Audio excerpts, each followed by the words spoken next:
Hola, bienvenidos. Es nuestro deseo que el mensaje que estás por escuchar a través de nuestro pastor Emanuel Lara sea de bendición para tu vida.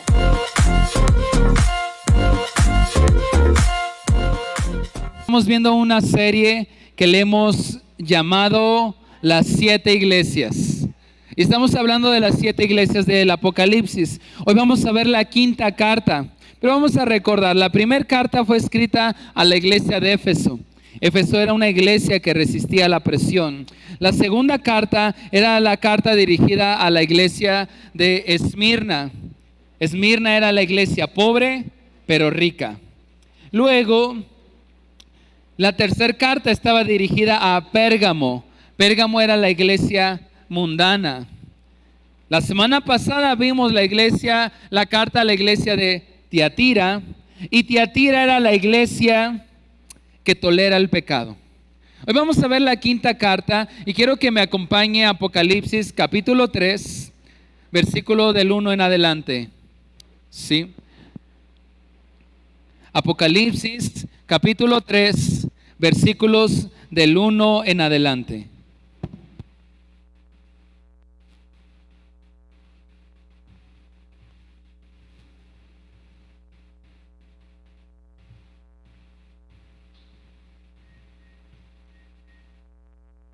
Cuando yo esté, deme un fuerte amén. Ok, ¿sí? ¿Sí está o no está? Sí, ok, ahí está. Sí, es que prefiero este micrófono, así me puedo mover mejor. Amén. ¿Les gusta mi camisa? Me la regaló mi esposa.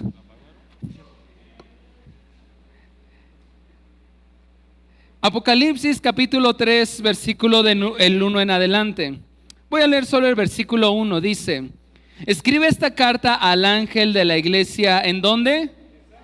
Agrega después de mí, Sardis. Otra vez, Sardis. Entonces, ¿esta carta a qué iglesia va dirigida? Sardis. Es la quinta carta. Dice: este es el mensaje de aquel que tiene el Espíritu de Dios de 7 aspectos y las 7 estrellas. Hay un video que quiero que preste mucha atención, que nos va a ayudar un poquito a entender el contexto. Entonces, si ya lo tienen listo, asegúrense que tenga audio ahí en el audio. La quinta carta del libro de Apocalipsis fue dirigida a la iglesia en Sardis. Esta ciudad fue la capital del reino de Lidia en el siglo VI a.C. Poco tiempo después fue invadida por los persas, quienes tomaron control durante los siguientes siglos. En el año 340 a.C., Alejandro Magno liberó esta ciudad del dominio persa, convirtiendo a Sardis en una importante ciudad griega y más adelante del Imperio Romano. De las 7 ciudades, fue en Sardis donde se estableció la comunidad judía más extensa y próspera. Aún se conservan las ruinas de su enorme sinagoga, la cual fue la más grande después de la de Jerusalén. El Evangelio llegó a este lugar en el siglo I y el primer líder conocido de la iglesia de Sardis fue Melito, un cristiano de origen judío que fue famoso porque se atrevió a escribirle al emperador Marcos Aurelio pidiéndole que considerara cambiar los decretos en contra de los cristianos. Melito fue el primero en compilar los libros del Antiguo Testamento para la comunidad cristiana y de hecho fue él quien puso el término Antiguo Testamento. Junto a las ruinas se encuentra el pueblo de Sart, que cuenta con una población de 5,000 habitantes y en donde tristemente no hay ni un solo cristiano. Sart pertenece al distrito de Saligli en la provincia de Manisa al oeste de Turquía. La ciudad de Saligli se encuentra a 10 kilómetros de Sart y cuenta con una población de 80,000 habitantes. Desafortunadamente tampoco hay ningún cristiano aquí. Debido a lo fértil de la tierra, de lo que es la ciudad de Sardis. Y ese mensaje le he titulado Sardis, la iglesia ¿qué? Muerta. Sardis, la iglesia muerta. Bueno, como pudieron ver un poco en el video, la ciudad de Sardis fue fundada aproximadamente en el siglo VII antes de Cristo. Era la capital, en el video lo mencionaban, la capital del reino de Lidia. existió un reino que se llamaba Lidia, y en Sardis vivía el rey del reino de Lidia. Tuvo un momento, la ciudad de Sardis tuvo un momento donde fue una ciudad muy próspera, muy rica. De hecho, se cree que en la ciudad de Sardis es donde por primera vez se comenzaron a acuñar las monedas. Por eso se llegó a convertir en una ciudad muy rica. Se cree históricamente que en Sardis se llegaron a acuñar las primeras monedas. Sardis también fue una ciudad muy fortificada. Estaba en lo alto de una colina, lo cual era y estaba sitiada, estaba rodeada por murallas, lo cual para ellos era casi imposible que pudiera ser invadida, porque estaba casi en la punta de una montaña, y alrededor solamente eran como barrancos. Entonces era una ciudad que la fortificaron con paredes tan grandes, y en la manera en la que construyeron la ciudad era casi imposible que reinos invasores pudieran meterse, porque estaba a todos los lados, era puro barranco. Ellos tenían, la gente de Sardis sabía el camino por el cual podían entrar, pero los ejércitos enemigos no lo sabían. Entonces fue una ciudad muy rica, pero también fue una ciudad que estaba muy fortificada, que parecía casi imposible que alguien la llegara a conquistar. Pero 2 veces fue conquistada. Se dice en la historia que ellos se confiaron demasiado al decir, bueno, nuestra ciudad es casi imposible de que pudiera ser conquistada. El problema es que fue 2 veces conquistada, porque se confiaron. Los habitantes de la ciudad de Sardis se confiaron. La primera vez que Sardis, la ciudad de Sardis, fue conquistada fue en el año 549 antes de Cristo. Sardis en ese entonces tenía un rey que se llamaba Creso, y al mismo tiempo el reino de Persia se estaba extendiendo. El rey de Persia del momento era Ciro. De hecho, la Biblia habla de ese rey, de Ciro. Entonces Ciro, siendo el rey de Persia, quiere extender su reino y le declara la guerra al rey Creso, que era el rey de Sardis. Se acostumbraba en aquellos tiempos, sobre todo en la zona de Asia Menor, donde estaban ubicadas las 7 ciudades de las 7 iglesias. Los reyes consultaban oráculos, una especie como de brujería, donde cuando un rey tenía alguna duda, iba y consultaba los oráculos y obtenía una profecía, obtenía una respuesta. Obviamente no era de parte de Dios, eran unas supersticiones y eran unos asuntos místicos. Entonces el rey de Persia, Ciro, le declara la guerra a Sardis, siendo el rey de Sardis Creso. Va Creso a consultar el oráculo, y la profecía dice: ve y encuéntrate en tal río contra el rey Ciro, y yo estaré contigo. No era una profecía de parte de Dios.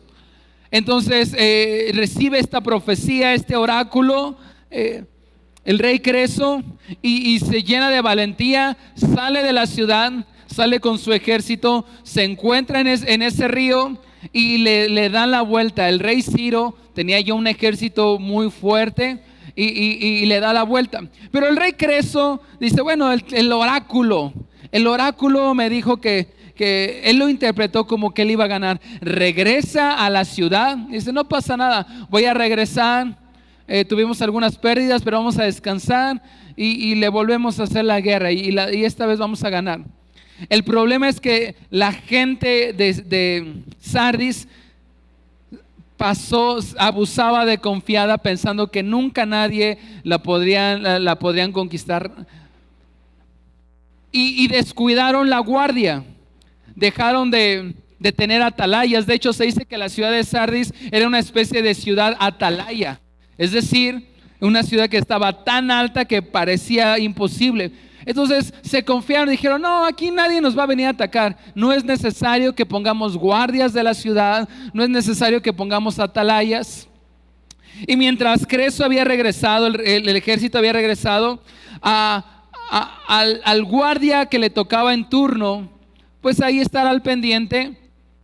Estaba ahí era de noche, estaba medio cabeceando, así como algunos de ustedes en la prédica, ¿no? Y se le cayó el casco. Todo lo que estoy contando no está en la Biblia, pero es historia. Dice la historia que estaba así como en una orillita y se le cae el casco, pero el rey de Persia, Ciro, había mandado a uno de sus soldados que estuviera al pendiente, que estuviera ahí atento, viendo. El rey de Ciro había dicho: deben de tener algún pasaje por ahí por el cual podamos entrar. Entonces manda a uno de sus soldados, le dice: quédate al pendiente, en cuanto veas cuál es el lugar por el cual se pueden entrar, atacamos. Entonces bajó la guardia, el soldado que estaba en turno medio se quedó dormido, y dice la historia que se le cayó el casco a este soldado. El soldado sale de la ciudad y habían unas grietas en unas partes de la roca que protegían a la ciudad de Sardis. Toma su casco, y él, pensando que bueno, nadie lo está viendo, nadie lo estaba observando, se toma el casco, y estaba el soldado del reino el soldado de Ciro, y ve cuál era el camino, el sendero escondido, y ve cuáles eran las grietas por las cuales podría entrar. Entonces este soldado viene, se pone su casco y se vuelve a dormir. Regresa corriendo con Ciro, el otro soldado, y le da la noticia. Y la orden de Ciro es: vamos y entremos todos. Y eso ocurrió en el año 549 antes de Cristo. El rey persa Ciro lo conquistó. Ellos abusaron de ser confiados, y por el casco y la desconfianza entraron y los agarraron en la noche dormidos y los conquistaron. Y así estuvieron varios años. Sardis empezó a pertenecer al reino de Persia, y no es hasta que llega Alejandro Magno y heleniza también la ciudad de Sardis. ¿Qué es helenizar? Es tomar toda la cultura griega y establecerla en un lugar. Entonces Alejandro Magno, cuando está creciendo todo su poderío, toma también la ciudad de Sardis, y es como llega toda la cultura griega también a la ciudad de Sardis. Ahora, esta fue la primera vez que fue conquistada, pero 2 veces fue conquistada la ciudad de Sardis. La segunda vez fue 300 años después de la primera, es decir, aproximadamente en el año 250 antes de Cristo. Hubo otro hombre que se llamó Antíoco el Grande. Antíoco el Grande también conquistó la ciudad de Sardis. ¿Y de qué manera creen que la conquistó? De la misma manera que el rey Ciro. Es bien interesante porque nuevamente pasaron 300 años. Ciro toma la ciudad de Sardis, la conquista, viene a ser parte del reino de Persia, y no aprendieron de su error y volvieron a cometer el mismo error. Volvieron a pensar que nadie los podía nuevamente a sitiar, a conquistar, y de la misma forma como fueron conquistados la primera vez, fueron la segunda vez.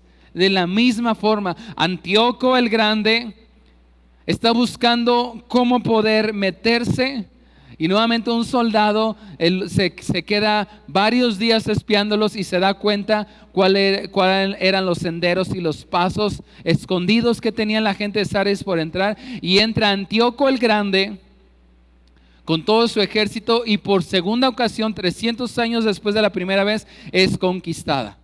2 veces es conquistada, y las 2 veces de la misma forma. Y es interesante, pero el asunto es que ahí en Sardis comenzó una iglesia.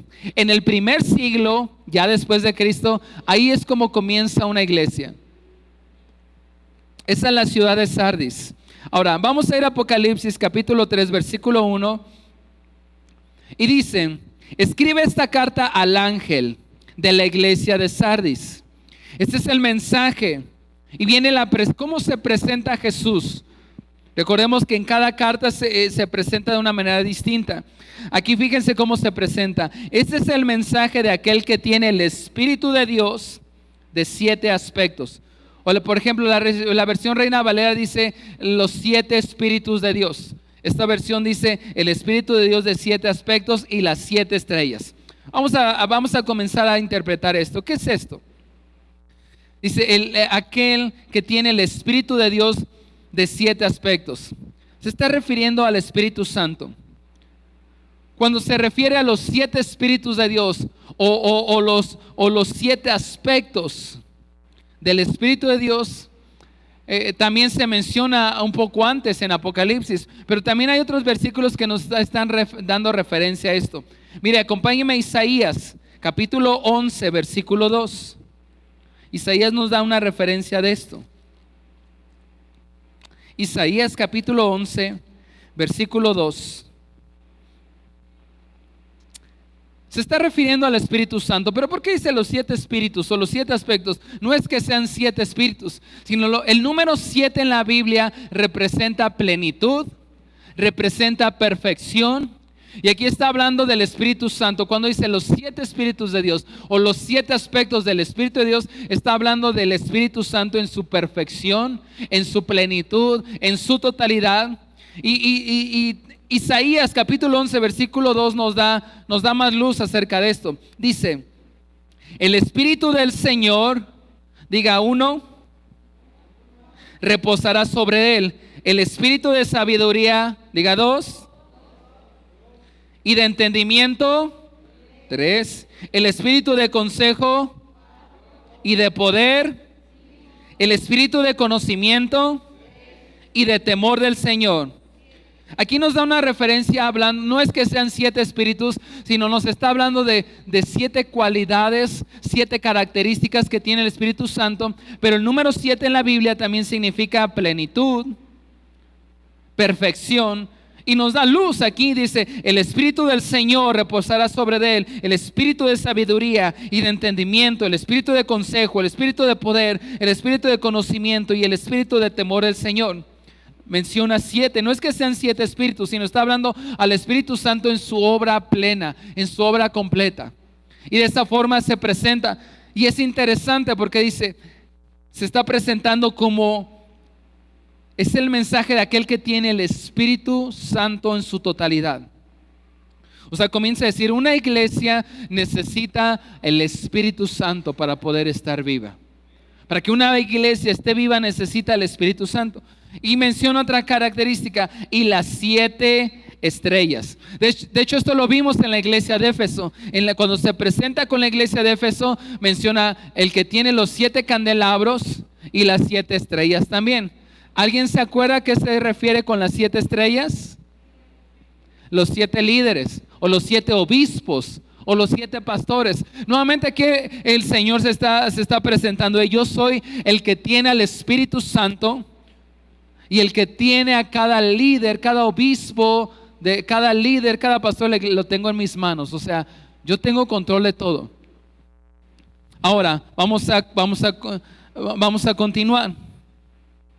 Seguimos en el versículo 1, pero ahí adelantito. Yo sé todo lo que haces. ¿Sí está ahí conmigo? Yo sé todo lo que haces y que tienes la fama de estar, ¿cómo? ¿Tienes la fama de estar qué? A ver, diga más fuerte, vivo. Pero estás muerto. Esta es la única carta donde no hay aplausos, donde no hay un ánimo. Qué bueno que están haciendo esto, síganle haciendo esto.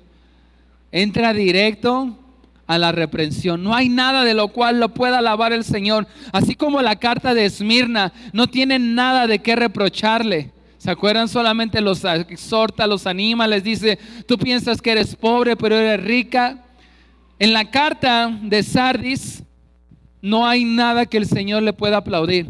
Entra directo a la reprensión y le dice, tú tienes fama. O sea, era una iglesia famosa, era una iglesia creciente. Dice, tú tienes fama de estar viva, tienes fama de estar avivada. Quizás había mucha gente, había mucha música, había un montón de cosas. Pero dice, tú tienes fama de estar avivada, tienes fama de estar viva, pero estás como muerta. Ahora, no es cualquier persona quien le está diciendo eso, es Jesús. Le dice, tú crees que estás viva, no nada más tú crees, sino eres famosa. Todos los que te ven dicen, qué avivada esta iglesia, está esa iglesia, a lo mejor muchas reuniones, mucha gente, un montón de cosas. Y dice, tienes fama, eres famosa por estar avivada, pero estás como muerta. O sea, en pocas palabras está diciendo, tienes mucho follaje, pero realmente por dentro no tienes nada. Qué fuerte, ¿no? Esas palabras del Señor Jesús a una iglesia. Diciendo, tú piensas, y la gente que te ve piensa que, pero realmente es puro follaje. Por dentro no hay nada. Estás muerta. Por eso el título de este mensaje, Sardis, la iglesia, ¿cómo? Muerta. O sea, no era una iglesia que toleraba el pecado solamente. No era una iglesia mundana, sino era una iglesia ¿cómo? Muerta. Ahora, ¿por qué muere una iglesia? ¿Por qué muere una iglesia? Me surge esta pregunta. Mira, acompáñame a Gálatas 5:16. Ahora, también lo podemos aplicar a nosotros. ¿Te imaginas que Dios dijera de mí? Que Dios dijera de ti, tú piensas, la gente te ve y piensa que, ay, qué hermano tan lleno de Dios, o qué hermana tan llena de Dios, se ve que tiene comunicación directa con Dios, y que Dios te diga, pero realmente por dentro estás muerto. ¿Por qué muere una iglesia? ¿Por qué muere espiritualmente un cristiano? Bueno, acompáñenme a Gálatas capítulo 5, versículo 16. Gálatas capítulo 5, versículo 16. Por eso les digo, ¿sí estoy conmigo? Estoy leyendo en la NTV. Por eso les digo, dejen que el Espíritu Santo, dejen que ¿quién? Más fuerte que ¿quién? Dejen que el Espíritu Santo los guíe en la vida. Entonces no se dejarán llevar por los impulsos de la naturaleza pecaminosa. La naturaleza pecaminosa desea hacer el mal, que es precisamente lo contrario de lo que el Espíritu quiere. Y el Espíritu nos da deseos que se oponen a los deseos de la naturaleza pecaminosa. Y estas dos fuerzas luchan constantemente entre sí. Entonces ustedes no son libres para llevar a cabo sus buenas intenciones. Pero cuando el Espíritu los guía, ya no están obligados a cumplir la ley de Moisés. Voy al versículo 22, dice, en cambio la clase de fruto que el Espíritu Santo produce en nuestra vida es amor, alegría, paz, paciencia, gentileza, bondad, fidelidad, humildad y control propio. Respondiendo a la pregunta, ¿por qué muere una iglesia? ¿Por qué muere espiritualmente un cristiano? Principalmente porque no tiene al Espíritu Santo. Porque el Espíritu Santo se ha ido de ese hombre, se ha ido de esa iglesia, se ha ido de esa familia. Por eso es que Jesús comienza diciéndole, yo soy el que tiene los 7 espíritus de Dios. O sea, soy el que tiene el Espíritu Santo en su plenitud. Tú piensas y eres famosa porque estás viva, pero estás muerta porque has perdido al Espíritu Santo. ¿Por qué cosas muere una iglesia? Quizás porque se aleja de la verdad, ¿verdad? Porque se aleja de la verdad. Una iglesia muere cuando se aleja de la verdad, se aleja de predicar la Biblia y comienza a predicar quizás opiniones, pensamientos que podían ser muy buenos, pero una iglesia muere cuando se aleja de la verdad. Una iglesia muere cuando trata solo de agradar al hombre, dijo el apóstol Pablo. ¿Agradaré al hombre o agradaré a Dios? Un cristiano muere espiritualmente cuando se aleja de la verdad, cuando empieza a llenarse de otras ideologías. Un cristiano muere espiritualmente cuando apaga al Espíritu Santo en su vida. Cuando quiere agradar más al hombre, quiere agradar más a sus deseos que a Dios. Alguien escribió esto y se me hizo interesante. De hecho, se llama así, ¿cómo matar a tu iglesia? Y se los voy a leer. El autor es anónimo, pero se me hizo interesante y creo que vale la pena leerlo en este caso. Alguien escribió y le puso por título, ¿cómo matar a tu iglesia? En primer lugar, no vengas. Ándele. Número 2 dice, si vienes, llega tarde. Al venir, ven de mal humor. Si hay frío, calor o está lluvioso, ni siquiera pienses en venir. Cuando vengas a la iglesia, siempre busca los errores y las equivocaciones en todo y en todos. Al salir de la reunión, diles a todos cómo debió haberse hecho. No aceptes nunca un cargo en la iglesia, no sea que te vayan a criticar. Si no te piden tu opinión, protesta. Pero si te la piden, di que no tienes nada que decir. Al acudir al templo, siéntate muy atrás. Perdón por mis hermanos que están atrás. No, yo no lo escribí. Cerca de la puerta. No cantes, y si cantas, canta bien bajito, para que no se despierte el viejito. Eso no, eso lo inventé yo. No des tus ofrendas. No animes nunca al pastor. Si te gustó el sermón, cállate. Muchos pastores se perjudican por la adulación. Cuenta las fallas y las faltas de tu pastor a todos los que te visiten. ¿Quién sabe si de otra manera ellos lo podrán descubrir? Nunca traigas nadie a la iglesia. No hagas nada para ganar a otros miembros nuevos. Si hay algunos miembros animados que sirven en su iglesia y trabajan para ella, no dejes de protestar, porque quizás eso se volvió en una asociación exclusiva. Ahora, esto alguien lo escribió y se llama así: ¿Cómo matar a tu iglesia? Sardis era una iglesia que aparentaba estar bien con Dios, pero estaban muertos espiritualmente. Era una iglesia muerta. En esta carta, el Señor no los aplaude por nada. Al contrario, entra directo al regaño. Había una característica en la ciudad de Sardis. Aunque la ciudad de Sardis se fundó desde el siglo 7 a.C., había una característica que se parece al mundo actual. Y era que en la ciudad de Sardis creían que todas las religiones llevaban a Dios. Esa era una creencia que se tenía en Sardis en esos tiempos muy fuerte. Creían que todas las religiones llevaban a Dios. De hecho, en la iglesia de Sardis no había persecución, como si lo había en Éfeso, como si lo había en Esmirna, una de las iglesias más perseguidas. En Sardis no había persecución. De hecho, en Sardis había la segunda sinagoga de judíos más grande, estaba en Sardis. La primera estaba en Jerusalén. En Sardis estaba la segunda sinagoga más grande. Había un grupo bien grande de judíos en Sardis, pero al mismo tiempo también había un grupo grande que adoraban a la diosa Artemisa, o la que el apóstol Pablo en Efesios le llaman Diana de los Efesios. Y también había una iglesia cristiana. Entonces el pensamiento en la ciudad de Sardis es: todas las religiones llevan a Dios. De hecho, en el video que vimos al inicio, cuando está el hombre explicando la ciudad de Sardis, está parado, y no sé si le pusieron atención, pero dice y explica esto: aquí está la segunda sinagoga, o muestra las ruinas, la segunda sinagoga más grande de los judíos. O sea que en Sardis no había persecución a los cristianos.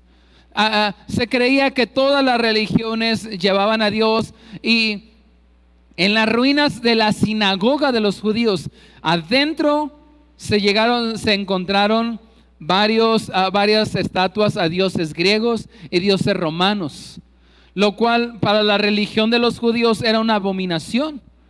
Entonces, tal parece ser que hasta los judíos que tenían la religión del judaísmo llegaron a decir: bueno, pues tantito de aquí, pero también tomamos un poquito también de estos dioses romanos, de estos dioses griegos.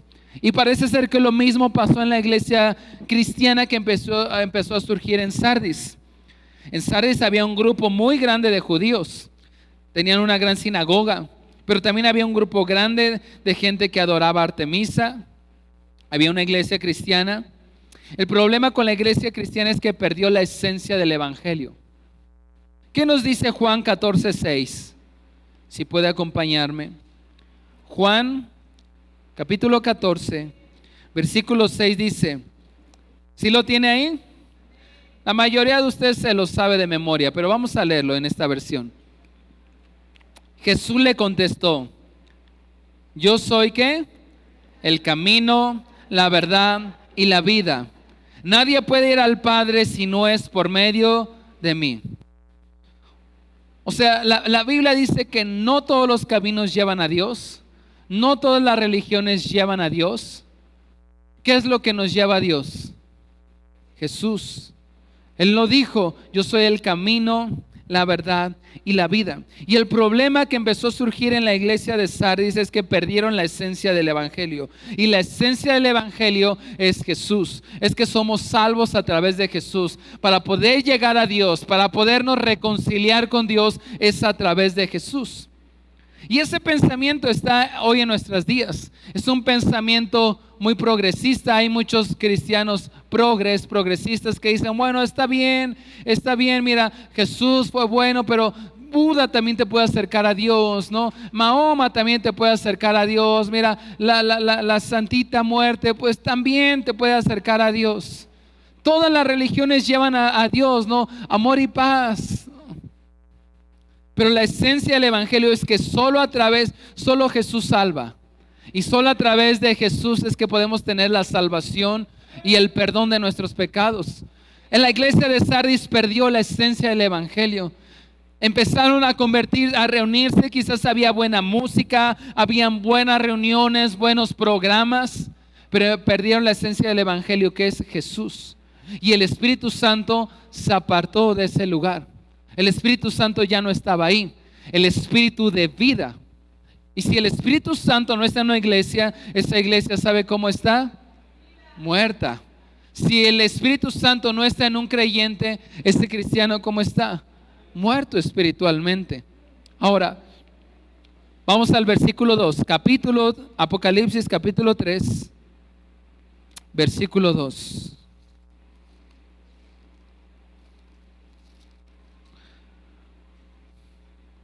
Recuerde que lo estamos leyendo en la Nueva Traducción Viviente. ¿Qué les dice Jesús? Despierta.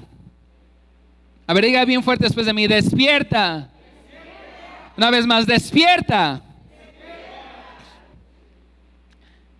Fortalece lo poco que te queda, porque hasta lo que queda está a punto de morir. Veo que tus acciones no cumplen con los requisitos de mi Dios. Versículo 3.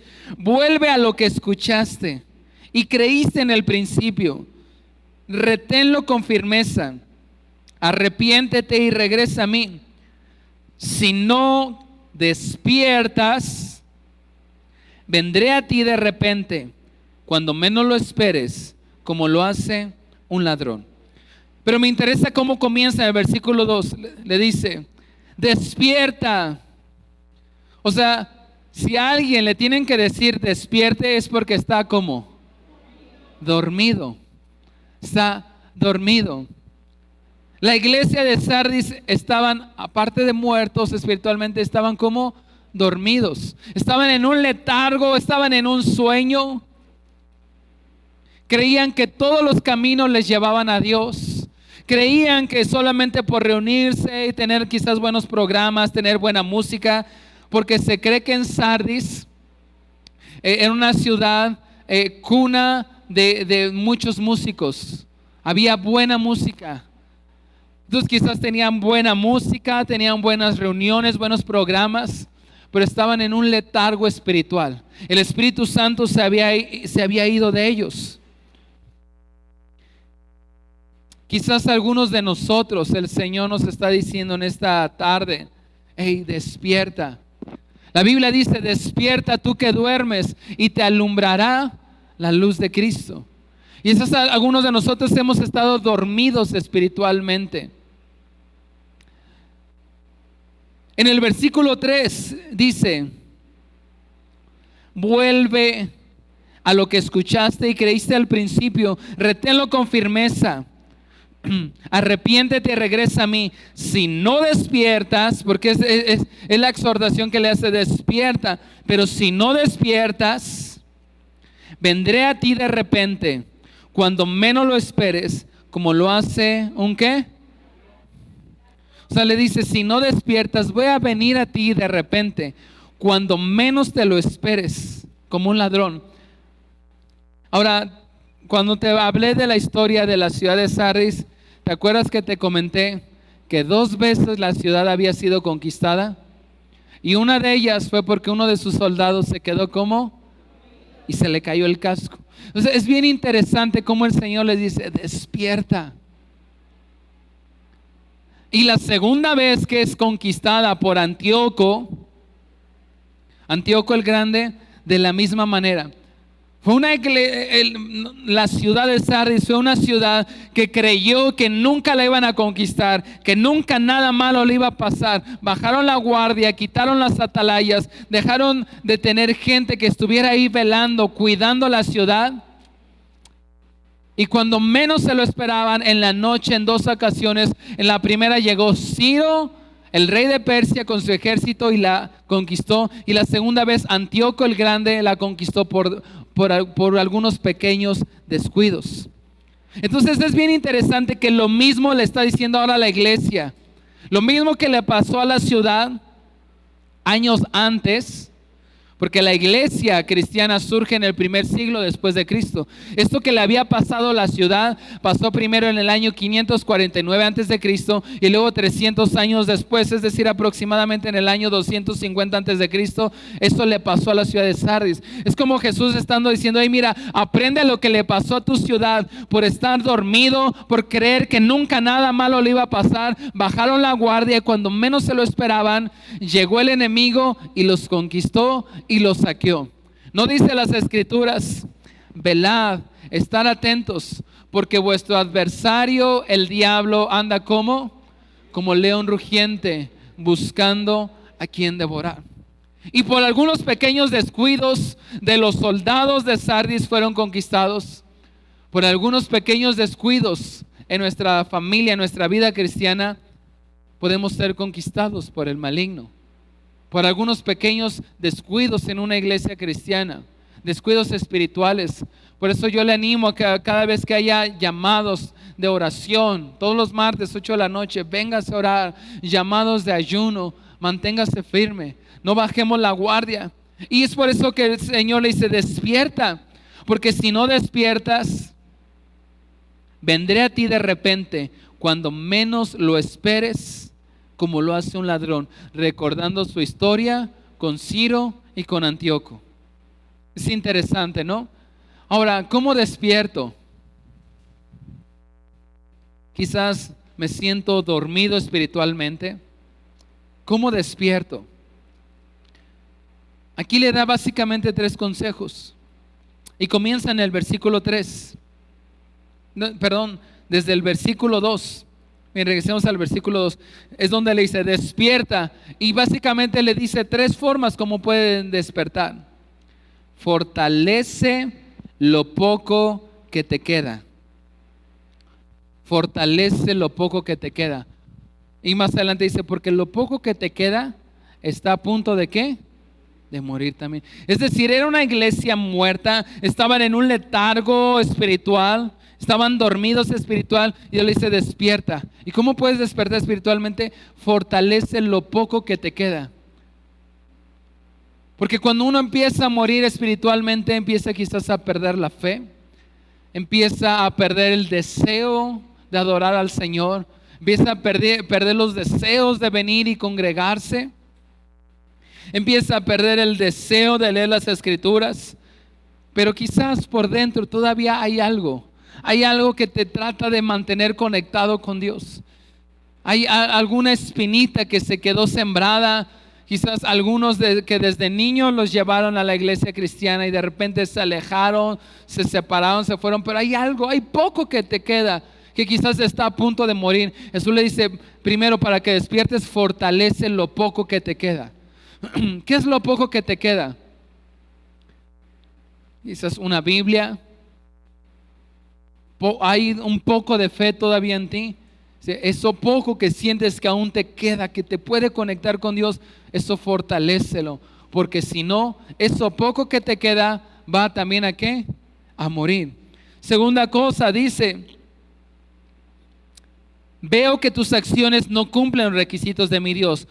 Versículo 3. Vuelve a lo que escuchaste y creíste al principio y reténlo con firmeza.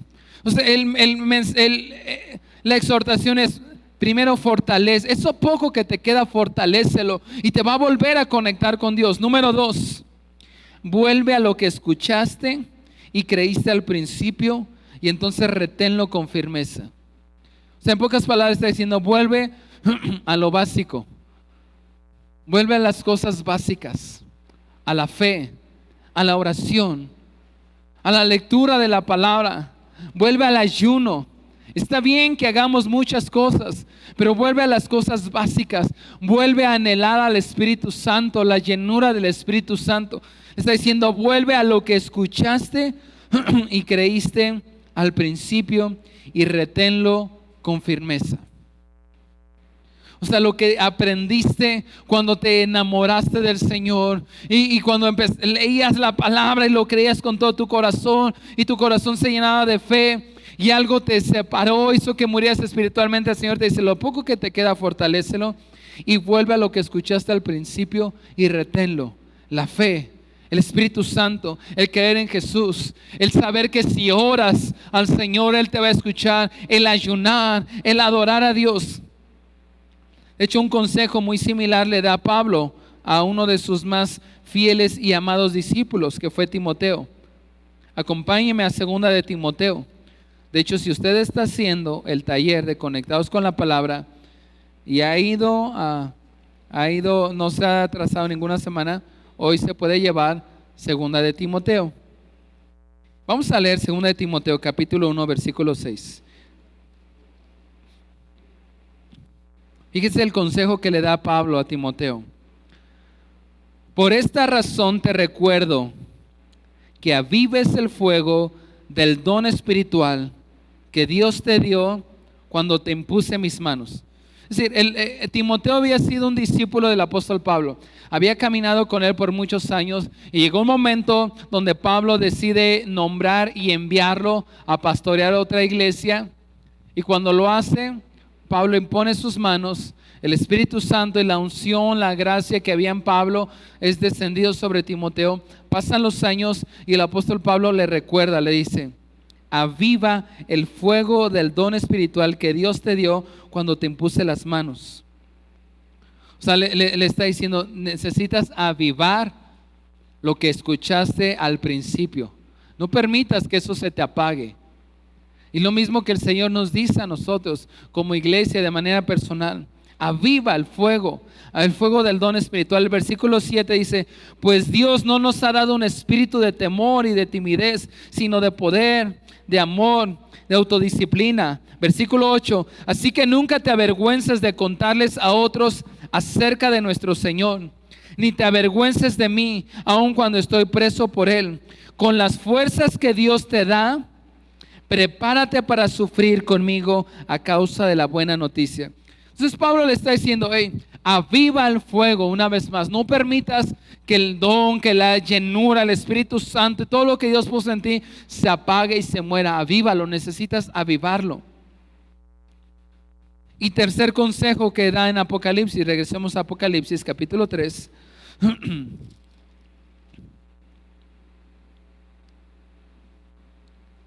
Le dice: arrepiéntete y regresa a mí. Arrepiéntete y regresa a mí. Le está hablando a una iglesia muerta, pero también nos está hablando a cristianos que quizás podemos estar muriendo espiritualmente. No, pastor, yo estoy bien vivo, bien avivado. Bueno, lo mismo pensaba la gente de Sardis y tenían fama de estar avivados. Pero Él le dice: estás muerto. Primero le dice: fortalece lo poco que te queda. Vuelve a lo que escuchaste y creíste al principio y reténlo con firmeza. Y tercero le dice: arrepiéntete y regresa a mí. En Juan capítulo 12, versículo 43, dice, desde el versículo 41, Isaías se refería a Jesús cuando dijo esas palabras, porque vio el futuro y habló de la gloria del Mesías. Sin embargo, hubo muchos que sí creyeron en él, entre ellos algunos líderes judíos, pero no lo admitían por temor a que los fariseos lo expulsaran de la sinagoga, porque amaban más la aprobación humana que la aprobación de Dios. Aquí está hablando de un grupo de judíos, de un grupo de fariseos. Perdón, más bien un grupo de líderes judíos que por temor a los fariseos amaron más la aprobación humana que la aprobación de Dios, y murieron espiritualmente a tal grado que nunca se dieron cuenta que quien estaban crucificando y a quien estaban sacando de la sinagoga era Dios mismo. Entonces el consejo que Dios le da a Sardis es: despierta. ¿Cómo puedo despertar? Fortalece lo poco que te queda, porque si no, eso también va a morir. Vuelve a lo que escuchaste al principio. Arrepiéntete y regresa a mí. Ahora, si seguimos leyendo en Apocalipsis capítulo 3, en el versículo 4 dice: sin embargo, hay algunos en la iglesia de Sardis que aún no se han manchado su ropa con maldad. Hay algunos en la iglesia de Sardis que aún no se han manchado su ropa con maldad. ¿Me ayudas, Isma? O sea, siempre, si te fijas, siempre hay un remanente, un pequeño remanente. Y aquí les dice, hay algunos, unos pocos. Hay unos pocos que no han manchado su ropa con maldad. Ellos caminarán conmigo vestidos de blanco, porque son dignos. Todos los que salgan vencedores serán vestidos nuevamente, ¿de qué color? ¿De qué color? De blanco.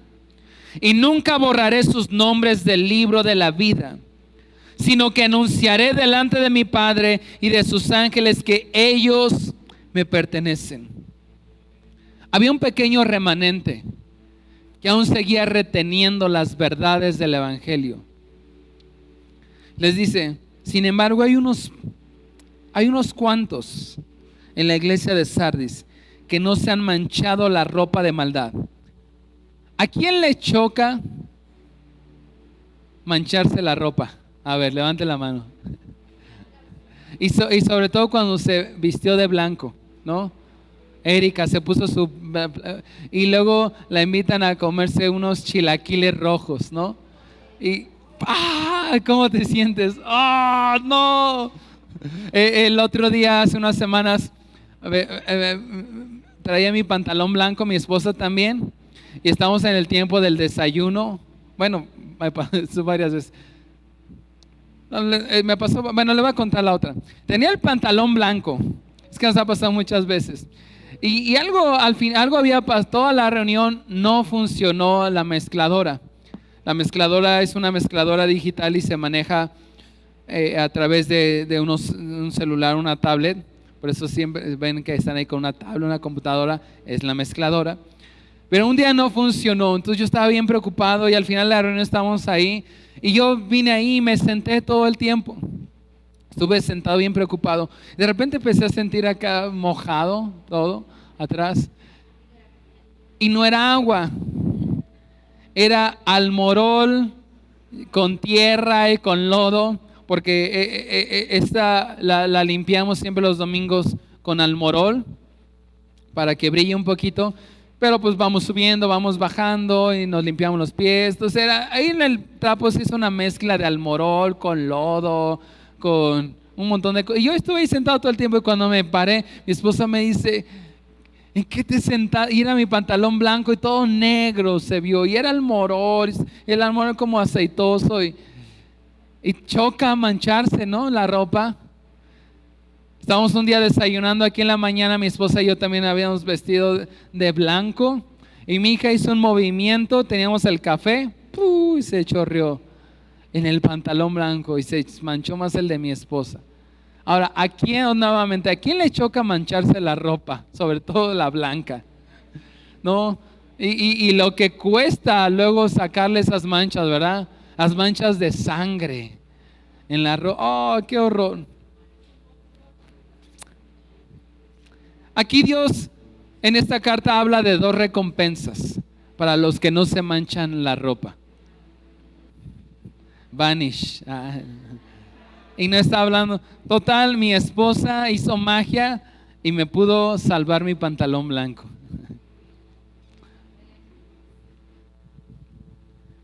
Pero aquí habla de 2 recompensas. Número 1, vestiduras blancas.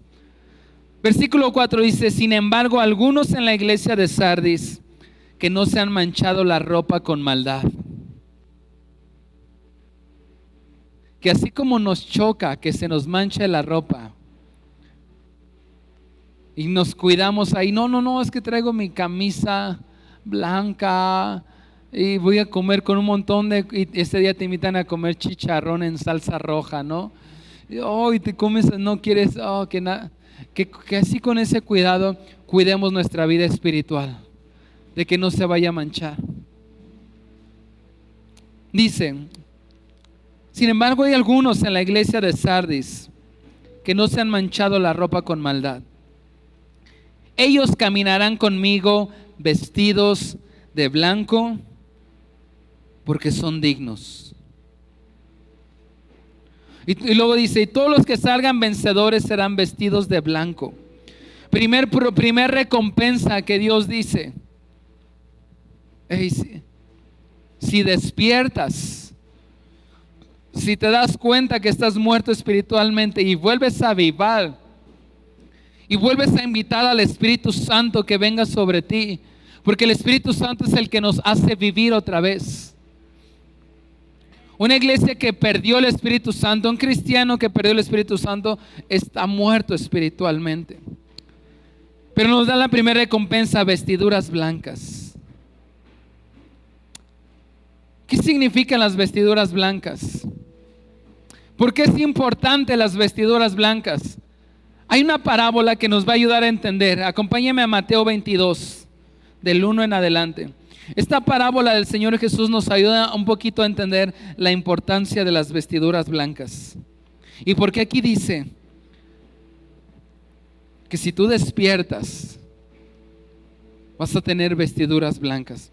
Mira, hay una parábola, Mateo 22, versículo del 1 en adelante, dice: Jesús también les contó otras parábolas y les dijo: el reino del cielo también puede ilustrarse mediante la historia de un rey que preparó una gran fiesta de bodas para su hijo. Vaya siguiendo toda esta historia, váyala imaginando. Cuando el banquete estuvo listo, el rey envió a sus sirvientes para llamar a los invitados, pero todos se negaron a asistir. Entonces envió a otros sirvientes a decirles: la fiesta está preparada, se han matado a los toros, las reses engordadas, todo está listo, vengan al banquete. Pero las personas a quienes había invitado no hicieron caso y siguieron su camino. Uno se fue a su granja, otro a su negocio, otros agarraron a los mensajeros, los insultaron y los mataron. El rey se puso furioso y envió a su ejército para destruir a los asesinos y quemar su ciudad, y les dijo a los sirvientes: la fiesta de bodas está lista y las personas a las que invité no son dignas de tal honor. Ahora salgan a las esquinas de las calles e inviten a otros, inviten a todos los que vean. Entonces los sirvientes llevaron a todos los que pudieron encontrar, tanto buenos como malos, y la sala del banquete se llenó de invitados. Cuando el rey entró para recibir a los invitados, presta atención aquí a esta parte. Cuando el rey entró para recibir a los invitados, notó, ¿qué hizo el rey? Se dio cuenta que había un hombre que no estaba vestido apropiadamente para una boda. Nos está hablando de una boda, que un rey había preparado un gran banquete y a los que habían invitado no quisieron asistir.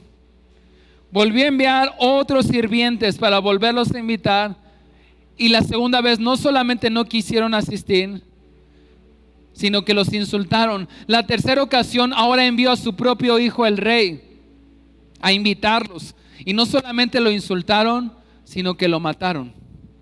Obviamente aquí nos está hablando de la obra de redención. El Padre es el Rey. Los sirvientes son los profetas que estuvieron hablando del reino de Dios. El Hijo es Jesucristo. Y el rey dice que se enojó, se enfureció porque tales invitados no eran dignos de honor. Entonces el rey dijo: el banquete está listo, salgan e inviten a todos cuanto vean, tanto buenos como malos, invítelos a entrar. Y el banquete estaba listo, y cuando llega el rey se dio cuenta que estaban todos los invitados listos, pero notó que había un hombre que no estaba vestido apropiadamente, como lo requería una boda. ¿Y cuál era la vestidura apropiada para una boda? Vestiduras blancas. Y dice ahí, vamos a regresar, Mateo 22:11. Cuando el rey entró para recibir a los invitados, notó que había un hombre que no estaba vestido apropiadamente para una boda.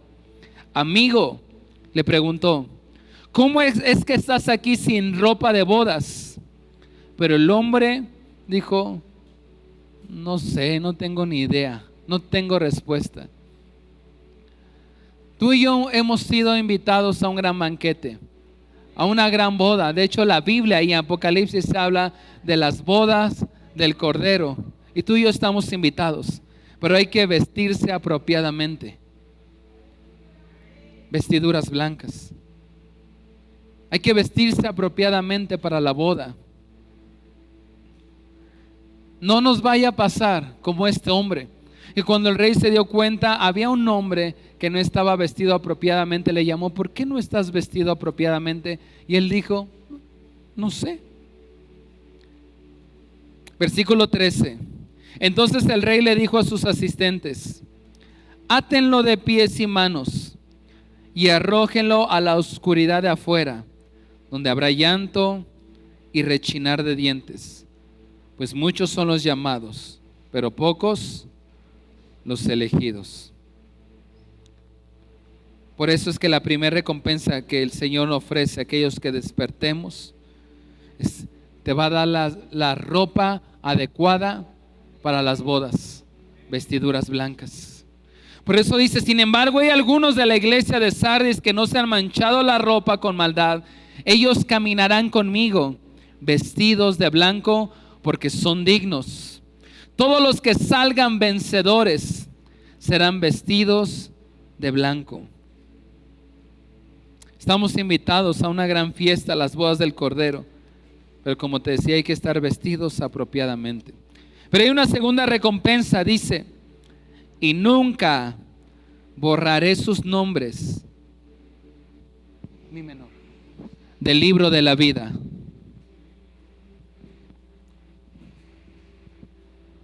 Re, do y re. Súbele un poquito. Y nunca borraré sus nombres del libro de la vida. Primero el Señor nos promete, y si despertamos y volvemos a orar para que el Espíritu Santo venga sobre nosotros y nos vuelva a dar vida, nos va a dar las vestiduras correctas, vestiduras blancas. Y segunda, nunca borraré tu nombre del libro de la vida. Versículo 6 dice: todo el que tenga oídos para oír debe escuchar al Espíritu y entender lo que Él dice a las iglesias. ¿Cuántas ideologías, cuántas creencias que no son principios bíblicos, que quizás no son principios cristianos, hemos adoptado y las hemos añadido a nuestro cristianismo?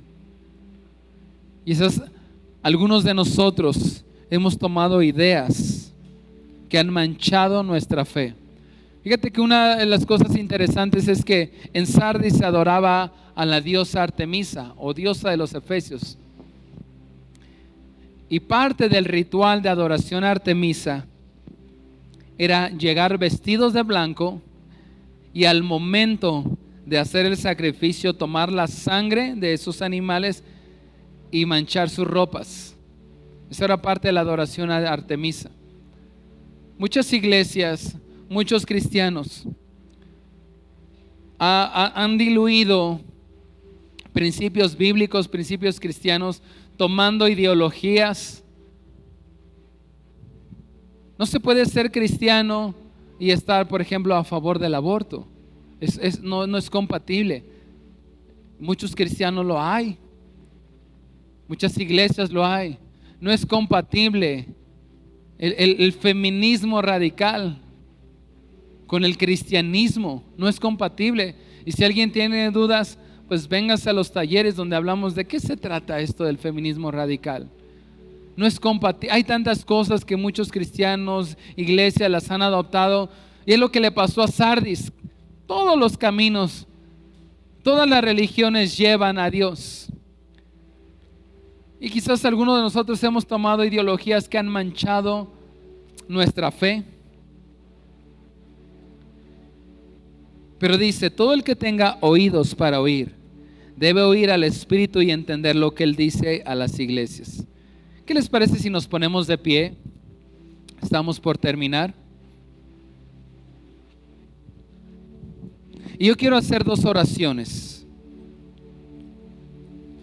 Una, quiero que oremos pidiendo perdón si hemos permitido que hayan entrado ideologías a nuestra mente, a nuestro corazón, que hayan manchado nuestra fe. Sardis empezó a diluir la esencia del cristianismo, que es solo Jesús. ¿Te parece si cerramos nuestros ojos y comenzamos a orar diciéndole: Señor, perdónanos porque quizás hemos manchado nuestras ropas, hemos manchado nuestra fe, hemos permitido que todo tipo de ideologías entren a nuestra mente, a nuestro corazón, y esto nos ha llevado a morir poco a poco espiritualmente. Señor, perdónanos por permitir que ideas, pensar que quizás todas las religiones nos llevan a Dios, olvidando que la Biblia dice que solo es a través de Jesús, que Jesucristo es el camino, la verdad y la vida, y que nadie puede llegar al Padre sino solamente a través de ti. Perdónanos por permitir a abrazar ideologías que a veces manchan nuestra fe. Pero tú eres el Dios que tiene al Espíritu y que puede darnos una vez más ese Espíritu y hacernos vivir otra vez.